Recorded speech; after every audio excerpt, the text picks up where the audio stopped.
Stefan, it was very interesting to hear your appraisals about the outcomes of the conference held in Sochi on 29 to 30 January, the Syrian National Dialogue Congress.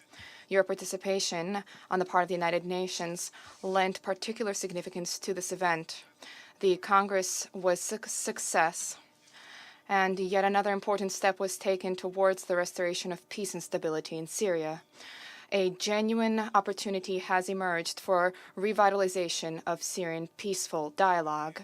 For the first time, we managed to bring together in one hall more than 1,500 representatives of the majority of domestic political forces and many external opposition forces. We did not see individual leaders in Sochi who have been established under the influence of a negotiations group, but there were some individuals there in their personal capacity, but the 1/3 of the representatives were there in their personal capacity. This is unprecedented representation and attests to the understanding by the Security Council that Syrians themselves must take ownership and determine the future of their country without any diktats from abroad and without any intervention from abroad.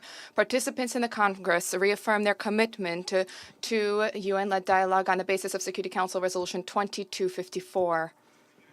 A specific outcome and decision was adopted. The final statement contains what has been created by UN with UN mediation, 12 principles for the renewed Syria.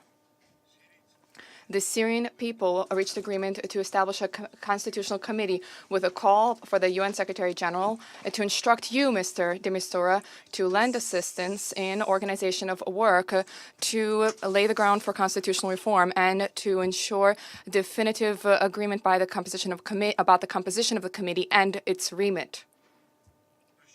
We trust that this activity will be done in a transparent manner and that UN mediation would be as optimally effective and will reflect the understanding reached in Sochi as regards Syrian participants.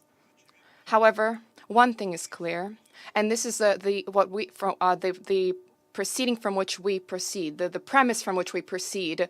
Decisions on all issues around state structure, including the constitutional basket, will be taken by the Syrian people themselves without external pressure and without what is written for them or in their stead any principles or projects or plans.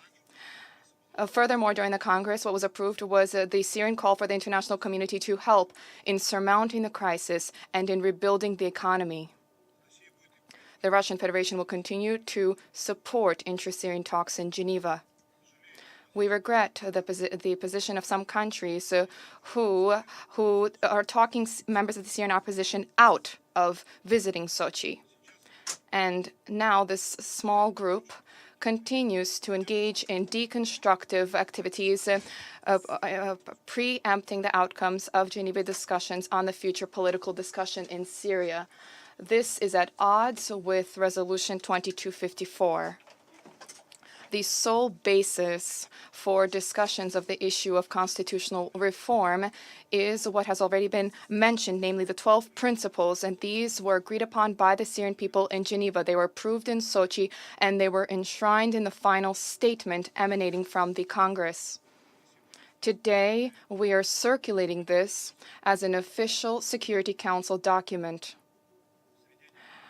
Amongst these principles, what remains key is respect for the sovereignty, independence, and territorial integrity of Syria, non-intervention in its domestic affairs, the right of the Syrian people independently to determine their future. We will not conceal the fact that we are troubled by the disrespect by some international and regional players vis-à-vis matters of Syrian sovereignty. Of late, what we have observed are alarming occurrences. It is important to understand that this does not foster normalization of the situation in Syria or the region on the whole. It fans the flames of conflict, and it makes prospects for Syrian settlement all the more remote. At the same time, there are passions about the Syrian dimension of the dossier, which has become particularly telling during the successful conduct of the Congress in Sochi. As usual, this is a powerful disinformation or misinformation campaign, and today the U.S. delegate talked to us about new unfounded allegations against Syria and the Russian Federation. The Russian Federation is constantly being something is constantly being demanded of the Russian Federation.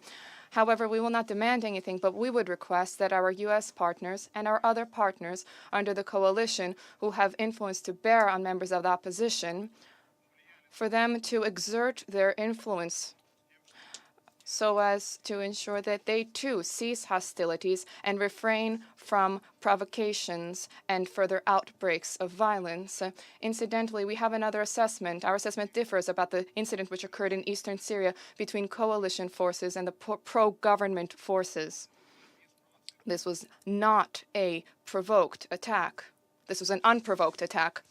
We've already mentioned this during consultations. The humanitarian situation in Syria has various natures, and it originates in various areas. And the reasons for each differ, and each needs to be subject to a specific, unique approach. I'm not even talking now about the baseless allegations of Damascus having used chemical weapons. I wish to think that there are forces. I wish not to think that there are forces who continue to seek to torpedo the political process in order to achieve their dubious geopolitical aims and advantages. And I think that Mr. de Mistura will concur with us that today the Syrian people and the UN mediators need to require robust, concerted support. Backsliding would have grave repercussions. Thank you. I thank the representative of the Russian Federation, and I now give the floor to the Equatorial Guinea. Thank you very much, Mr. President. Mr. President, allow me at the outset to praise the work of the United Nations, in this instance through the special